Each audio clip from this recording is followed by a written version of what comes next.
हिमालय के पर्वतीय क्षेत्रों में ब्रह्म कमल को एक अत्यंत पवित्र फूल माना जाता है।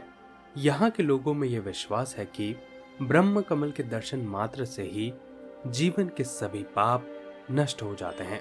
इस फूल के संबंध में अनेक रोचक किंवदंतियां और मिथ कथाएं प्रचलित हैं।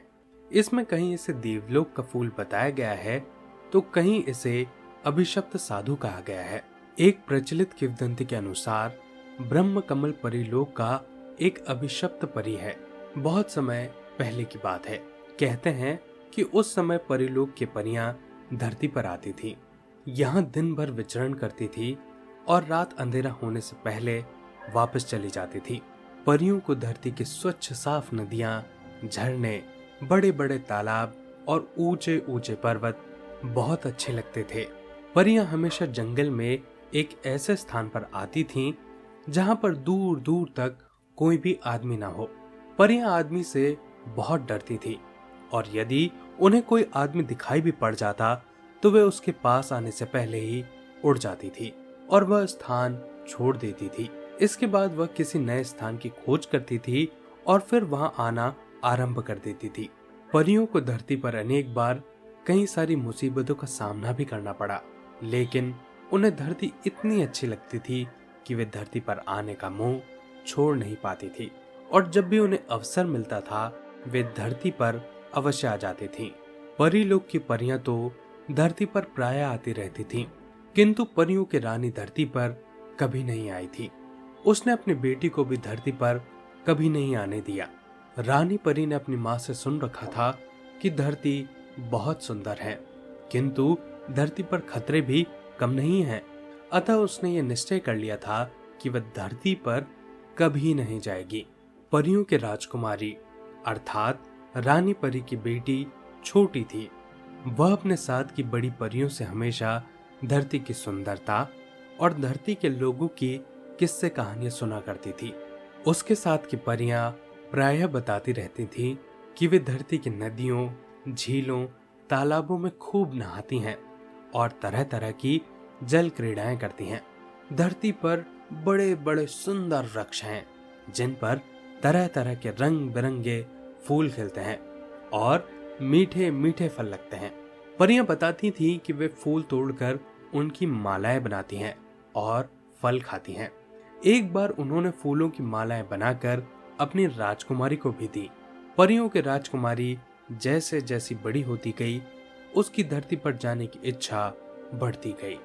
वह धरती पर आकर यहाँ के पहाड़, नदियां, झीलें, तालाब, झरने, पेड़ पौधे, फल फूल, जंगली जीव जंतु, पशु पक्षी आदि देखना चाहती थी और अन्य परियों की तरह इनका आनंद लेना चाहती थी। रानी परी को अपनी बेटी की इस इच्छा के बारे में मालूम हुआ तो वह बहुत ही नाराज हुई और उसने धरती पर जाने वाली परियों का अपनी बेटी से मिलना पूरी तरह बंद कर दिया। धीरे धीरे काफी समय बीत गया। परियों के राजकुमारी अब अपनी माँ रानी परी जैसी दिखाई देने लगी। वह बहुत ही सुंदर थी। उसका रंग गोरा था और सुनहरे बाल ये साफ बताते थे कि वह परियों की राजकुमारी है। परियों की राजकुमारी कुछ समय तक तो रानी परी की कैद में अकेली रही, लेकिन जब उससे यह सहन नहीं हुआ तो उसने चुपचाप महल से बाहर निकलना और धरती पर जाने वाली परियों से मिलना आरंभ कर दिया। परियों की राजकुमारी अन्य परियों से ऐसे मिलती थी कि रानी परी को पता नहीं चलता था। एक बार परियों की राजकुमारी ने अपने साथ की परियों से धरती पर उसे चलने का आग्रह किया। सभी परियां रानी के क्रोध से डरती थीं, अतः उन्होंने परियों की राजकुमारी को साथ ले चलने से मना कर दिया। परियों की राजकुमारी बहुत जिद्दी थी। वह वापस अपने महल के बगीचे में आ गई और एक स्थान पर छिप गई। प्रातः काल का समय था। धरती पर आने वाली परियों ने अपने अपने पंख लगाए और धरती की ओर उड़ चली। इसी समय परियों की राजकुमारी बाहर निकली और वह भी अपने पंख लगाकर परियों के पीछे पीछे चल पड़ी। धरती पर जाने वाली परियों को इसका बिल्कुल पता नहीं चला। परियां आगे आगे उड़ती रहीं और परियों की राजकुमारी चुपचाप उनका पीछा करती रही। परियों ने कभी एक कल्पना भी ना की थी कि परियों के राजकुमारी उनके पीछे पीछे आ रही है। वे अब धरती के बहुत पास आ गई थी। अचानक परियों के राजकुमारी को छींक आ गई। परियों ने पीछे मुड़कर देखा तो घबरा गई। उन्होंने तुरंत आपस में कुछ बात की और यह निर्णय लिया कि वे धरती पर नहीं जाएंगी और वापस परी लोक चली जाएंगी। उन्होंने अपना निर्णय परियों की राजकुमारी को भी बता दिया। परियों की राजकुमारी बहुत जिद्दी थी। उसने पहले तो सभी परियों से अनुरोध किया कि वे उसे धरती पर अपने साथ ले चलें, लेकिन जब परियां तैयार नहीं हुई तो उसने परी लोक लौटने से इनकार कर दिया और उन्हें यह भी बता दिया कि वे अकेले ही धरती पर चली जाएगी।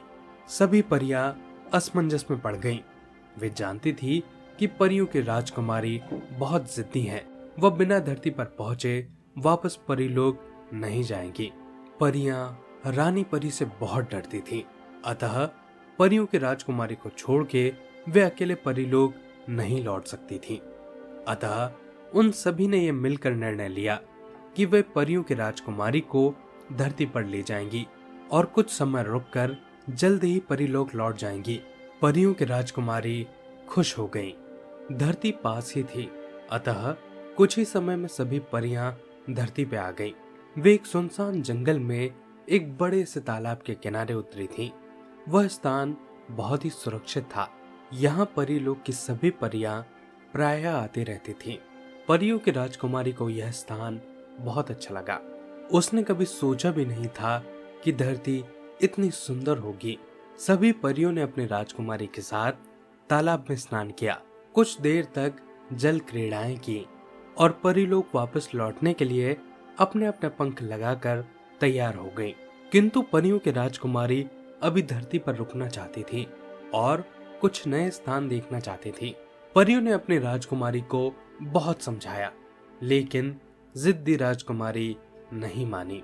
परियां अकेले वापस नहीं लौट सकती थी, अतः उन्हें राजकुमारी की बात माननी पड़ी। परियों ने अपनी राजकुमारी को बहुत से जंगल, जंगली जीव जंतु, पशु पक्षी आदि दिखाए और अंत में हिमालय के बर्फीली पहाड़ों पर आ गई। परियों की राजकुमारी को बर्फ से ढके ढके ऊंचे ऊंचे पहाड़ बहुत अच्छे लगे। उसका मन हो रहा था कि वे परीलोक ना लौटें और यहीं धरती पर रह जाए। परियों के राजकुमारी ने अपने मन की बात अपने साथ आई परियों से कही तो कुछ परियां नाराज हो गई और कुछ उसे समझाने लगी। परियां अपनी राजकुमारी को यह समझाने का प्रयास कर रही थी कि यह धरती उतनी सुंदर नहीं है जितनी सुंदर वह समझ रही है। इस धरती पर बाघ, शेर, चीता, तेंदुआ जैसे हिंसक जीव, बड़े बड़े राक्षस और देवदानव भी रहते हैं जो बड़े ही खूंखार और खतरनाक होते हैं। अतः उसे वापस परीलोक लौटना चाहिए। परियां अपनी राजकुमारी को यह सभी समझा रही थी। तभी अचानक ना जाने कहां से एक दानव प्रकट हो गया और अट्टहास करने लगा। दानव को देखते ही परियों के होश उड़ गए। वे अपनी अपनी जान बचाकर भागी और जिसे जहां जगह मिल सकती थी वहां वह छिप गई। परियों की राजकुमारी ने एक विशालकाय दानव को देखा तो उसे भी डर लगा, लेकिन वह भागी नहीं। दानव ने परियों की राजकुमारी को देखा तो उसके रूप पर मोहित हो गया। उसने आगे बढ़कर परियों की राजकुमारी को उठाया, अपने कंधे पर लादा और पहाड़ के पीछे जाकर गायब हो गया। पहाड़ी जंगल में वृक्षों और पत्थरों की आड़ में छिपी परियां अपनी राजकुमारी को ले जाते हुए दानव को देखती रहीं। वे दानव की शक्ति से परिचित थीं, अतः वे न बाहर निकली और न ही चीखी चिल्लाई। परीलोक से धरती पर आने वाली परियां परेशान हो उठी। उनकी समझ ही नहीं आ रहा था कि वे क्या करें और क्या ना करें। वे रानी परी के डर से अपनी राजकुमारी को धरती पर छोड़कर परीलोक नहीं लौट सकती थी और धरती पर लंबे समय तक रहना उनके लिए खतरे से खाली नहीं था। परियों ने आपस में एक दूसरे के साथ विचार विमर्श किया। एक परी ने कहा, धरती पर राक्षसों और देवदानवों के साथ वीर, साहसी और नेक इंसान भी रहते हैं। दूसरी परी ने सुझाव दिया कि सभी परियों को एक ऐसे इंसान की प्रतीक्षा करनी चाहिए और उसके सहयोग से अपनी राजकुमारी को मुक्त करना चाहिए। एक अन्य परी ने सुझाव दिया कि प्रतीक्षा करने में बहुत समय लगेगा, ऐसा इंसान न जाने कब आए, अतः सभी को मिलकर ऐसे इंसान को ढूंढना चाहिए और राजकुमारी को मुक्त करने का अनुरोध करना चाहिए। सभी परियों को अंतिम परी का सुझाव अच्छा लगा। उन्होंने यह तय किया कि वे साधारण स्त्रियों के रूप में अगले दिन से ही वीर, साहसी और नेक इंसान की खोज आरंभ कर देंगी और जल्दी से जल्द अपनी राजकुमारी को दानव से मुक्त कराने का प्रयास करेंगी। परियों ने किसी तरह एक प्राकृतिक गुफा में रात बिताई और सवेरा होते ही अपना अभियान आरंभ कर दिया। वे इधर उधर फैल गईं और जंगल से गुजरने वालों पर नजर रखने लगी। परियों को शाम हो गई, किंतु वीर, साहसी और नेक इंसान तो दूर की बात है, उन्हें कोई साधारण इंसान भी नहीं दिखाई दिया। संभवतः दानव के भय के कारण लोगों ने उधर से गुजरना छोड़ दिया था। धीरे धीरे 3 दिन हो गए, लेकिन परियों को कोई भी सफलता नहीं मिली। अचानक एक दिन दोपहर के समय उस पहाड़ी जंगल से घोड़े पर सवार एक हट्टा कट्टा सुंदर युवक गुजरा। उसे वहीं पास ही एक वृक्ष की आड़ में खड़ी एक परी ने देखा और सहायता करने के लिए गुहार लगाने लगी। परी की आवाज सुनकर घोड़े पर सवार युवक रुक गया और उसने अपनी दृष्टि इधर उधर दौड़ाई। युवक को कुछ दूरी पर एक सुंदर स्त्री खड़ी दिखी और वह स्त्री उसे सहायता के लिए पुकार रही थी। युवक घोड़े के नीचे उतरा और पैदल चलता हुआ परी के पास पहुंचा। इसी समय अन्य परियां भी वहां पर आ गईं। सभी ने उस युवक को यह बता दिया कि वे परीलोक की परियां हैं और इसके साथ ही अपनी राजकुमारी के अपहरण की पूरी कहानी उसे बता दी। युवक वास्तव में वीर, साहसी और नेक इंसान था। उसने परियों को बताया कि वह इस राज्य का राजकुमार है और उनकी सहायता अवश्य करेगा। परियों को थोड़ी बहुत राहत मिली। राजकुमार अपने राज्य के सभी क्षेत्रों से अच्छी तरह परिचित था। उसे दानव की पूरी जानकारी थी और उसे यह भी मालूम था कि दानव कहाँ रहता है। राजकुमार ने परियों को आश्वासन दिया कि वह उनकी राजकुमारी को दानव से मुक्त कराने का पूरा प्रयास करेगा। इसके बाद वह अपने घोड़े पर सवार हुआ और एक और बढ़ गया।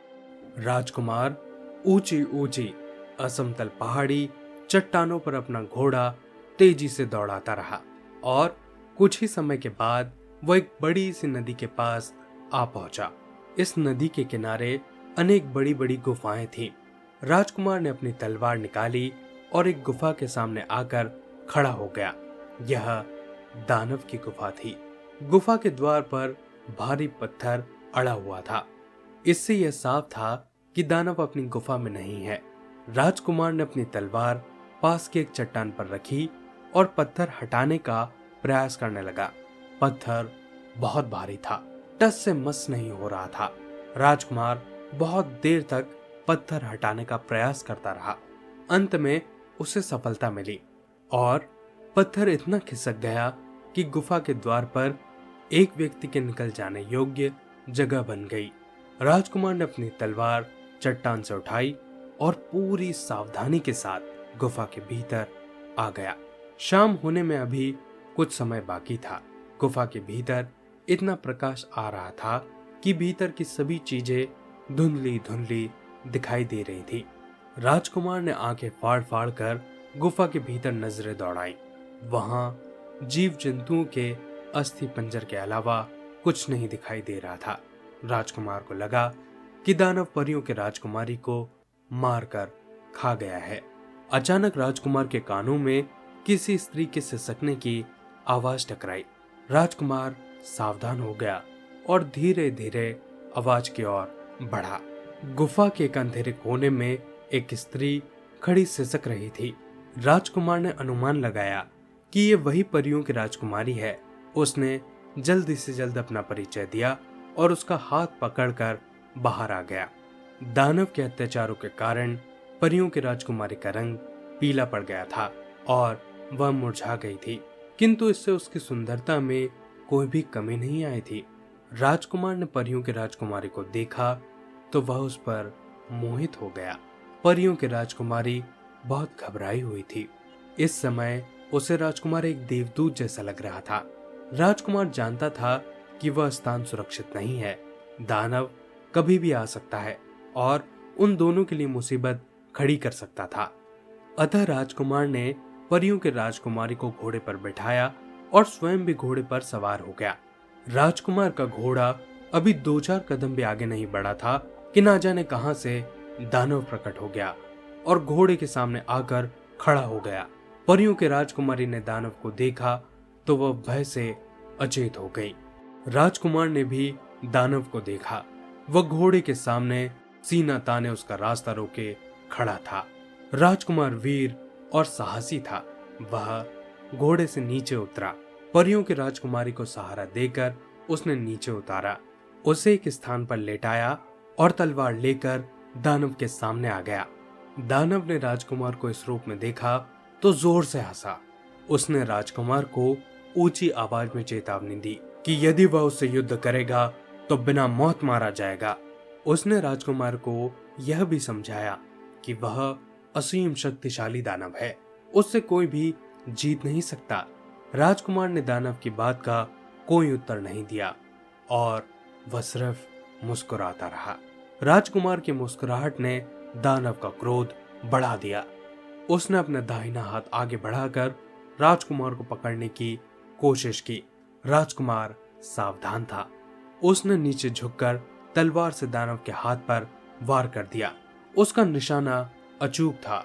अगले ही क्षण में दानव का दाहिना हाथ जमीन पर पड़ा था। हाथ के कटते ही दानव का क्रोध 7वें आसमान पर पहुंच गया। उसने चीखते हुए बायां हाथ राजकुमार को पकड़ने के लिए आगे बढ़ाया। राजकुमार ने अपनी तलवार से दानव का बायां हाथ भी काट डाला। इसी समय एक चमत्कार हुआ।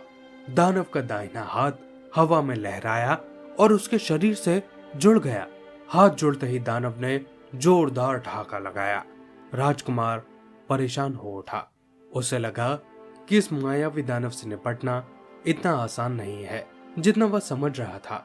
फिर भी उसने हिम्मत से काम लिया और दानव के आगे बढ़ने वाले हाथों को काटता रहा। परियों की राजकुमारी जमीन पर कुछ देर अचेत पड़ी रही, किंतु उससे शीघ्र ही होश आ गया। उसने अपने सामने जो कुछ भी देखा तो वह बहुत घबरा गई। वह जानती थी कि दानव को इस प्रकार कोई भी नहीं मार सकता। उसने चीख कर राजकुमार को बताया कि दानव की जान गुफा के भीतर पिंजरे में बंद एक तोते में है। उसे अगर मार दिया जाए तो दानव भी मर जाएगा। दानव ने यह सुना तो राजकुमार को छोड़कर परियों की राजकुमारी पर झपटा। राजकुमार ने देखा तो वह परियों की राजकुमारी को बचाने के लिए आगे बढ़ा। तभी परियों की राजकुमारी ने उसे पुनः सावधान किया और बताया कि उसकी चिंता न करके तोते के पास पहुंचे। राजकुमार की बात समझ में आ गई। उसने दोनों को छोड़ा और गुफा की ओर भागा। दानव ने भी परियों की राजकुमारी को छोड़ा और राजकुमार के पीछे वो गुफा की ओर भागा। लेकिन इससे पहले कि दानव राजकुमार को पकड़ पाता, राजकुमार ने पिंजरा खोलकर तोते की गर्दन मरोड़ दी। तोते के मरते ही दानव जमीन पर गिरकर तड़पने लगा और कुछ ही क्षणों में मर गया। इसी बीच परियों के राजकुमारी भी गुफा के भीतर आ गई। राजकुमार ने परियों के राजकुमारी का हाथ पकड़कर उसे घोड़े पर बैठाया और फिर स्वयं घोड़े पर सवार होकर एक और चल पड़ा। रात का अंधेरा धीरे धीरे बढ़ रहा था। राजकुमार परियों की राजकुमारी को घोड़े पर आगे बिठाए प्रतीक्षा करती हुई परियों की तरफ तेजी से आगे बढ़ रहा था। राजकुमार जिस समय परियों से मिलने वाले स्थान पर पहुंचा तो आधी रात हो चुकी थी। उसने इधर उधर देखा, लेकिन उसे कोई भी परी दिखाई नहीं दी। राजकुमार को बड़ा आश्चर्य हुआ। अचानक उसके कानों में घोड़े के हिनहिनाने की आवाज पड़ी। इस समय कुछ घोड़सवार सैनिक उसके सामने आए, अपने अपने घोड़े से नीचे उतरे और सर झुकाकर खड़े हो गए। ये सभी राजकुमार के सैनिक थे। जो राजकुमार के महल न लौटने के कारण उसकी खोज में निकले थे। परियों को इन सैनिकों ने बंदी बना लिया था। राजकुमार की आज्ञा से सैनिकों ने सभी परियों को मुक्त कर दिया। एक एक परी को एक एक सैनिक ने अपने घोड़े पर बैठाया और महल आ गए। राजकुमार के साथ परियों की राजकुमारी भी थी। राजकुमार ने परियों की राजकुमारी सहित सभी परियों को अपने राजमहल में राजसी ठाट बाट के साथ रखा और उन्हें राज्य की सुंदर सुंदर झीलें, नदियां और वनों की सैर करवाई। वास्तव में वह परियों की राजकुमारी को हृदय से चाहने लगा था और चाहता था कि वे उसके साथ विवाह कर ले। परियों की राजकुमारी भी राजकुमार की वीरता, साहस और सद्व्यवहार पर मोहित थी और उसे मन ही मन चाहने लगी थी। उसके साथ की परियों ने भी एक एक सैनिक को पसंद कर लिया था और उनके साथ रंगरलियां मना रही थी। इधर परियों और अपनी बेटी के ना लौटने के कारण परीलोक की रानी बहुत चिंतित थी।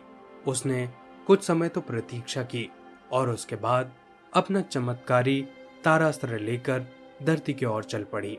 रानी परी का तारास्त्र बड़ा चमत्कारी था।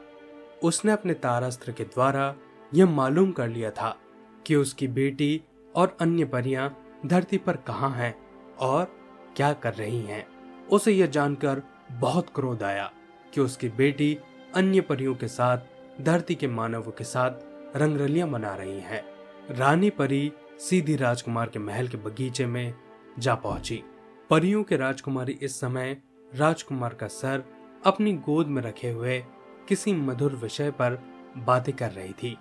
उसने अपने सामने रानी परी को देखा तो उसके होश उड़ गए। रानी परी क्रोध में थी। परियों के राजकुमारी ने राजकुमार का सर अपनी गोद से हटाया और उठकर खड़ी हो गई।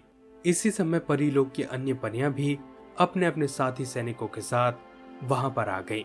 रानी परी ने सभी परियों को जलती हुई आंखों से देखा और उन्हें परीलोक वापस चलने का आदेश दिया, लेकिन परियों ने अपने अपने सर नीचे कर लिए और अपने अपने साथी का हाथ पकड़ लिया। रानी परी की समझ में आ गया था कि बात बहुत आगे बढ़ चुकी है। उसने अपने क्रोध पर नियंत्रण किया और अपनी बेटी सहित सभी परियों को धरती के मानव और उनकी बुराइयों के विषय में बताकर परीलोक लौटने के लिए समझाने लगी। रानी परी ने सभी को बहुत समझाया, लेकिन उसकी बेटी सहित सभी परियों ने वापस लौटने से इनकार कर दिया। रानी परी ने सभी को बहुत समझाया, लेकिन जब उसकी बात किसी ने भी नहीं मानी तो उसे क्रोध आ गया और उसने अपने तारास्त्र की चमत्कारी शक्ति से अपनी बेटी को ब्रह्म कमल बना दिया और उसके साथ ही राजकुमार को पानी का कमल बना दिया और इसी के साथ अन्य परियों और उनके साथी सैनिकों को भी तरह तरह के फूलों में बदल दिया और दुखी मन के साथ परीलोक लौट गई।